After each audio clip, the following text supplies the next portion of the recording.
23 ફેબ્રુઆરી 2026 રાહુ અને મંગળનો અંગારક યોગ મહાપરિવર્તન. જય શ્રી કૃષ્ણ. 23 ફેબ્રુઆરી 2026ને સોમવારના દિવસે મંગળ કુંભ રાશિમાં પ્રવેશ કરશે અને ત્યાં એ રાહુ સાથે મળીને અંગારક યોગ બનાવશે, જે છેલ્લા ઘણા વર્ષોથી નથી બન્યો. મંગળ એટલે અગ્નિ અને રાહુ એટલે પેટ્રોલ. બંને એક સાથે, એ પણ કુંભ રાશિમાં, કે જ્યાં 17 ફેબ્રુઆરીના દિવસે જ સૂર્યગ્રહણ પણ થયું હતું. રાહુ અને મંગળ સિવાય સૂર્ય, બુધ, શુક્ર આ 3 ગ્રહો પણ કુંભ રાશિમાં છે, જેથી પંચગ્રહી યોગનું નિર્માણ થશે. એટલા માટે જ આ જે ઉર્જા છે એ 10 ગણી વધી જશે. આની સૌથી પહેલી અસર થશે કુંભ રાશિ ઉપર. ગુસ્સો એક્સ્ટ્રીમ થશે, સ્વાસ્થ્યમાં બદલાવ જોવા મળશે. સિંહ રાશિના લોકોને રિલેશનશિપમાં ટેન્શન વધશે.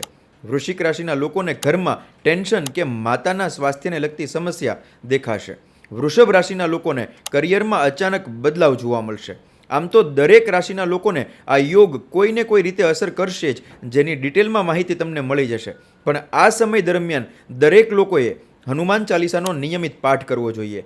મંગળવાર અને શનિવારે સુંદરકાંડનો પાઠ કરવો જોઈએ. આ ઉપાય મંગળ, શનિ અને રાહુ ત્રણેયને સંભાળી લેશે.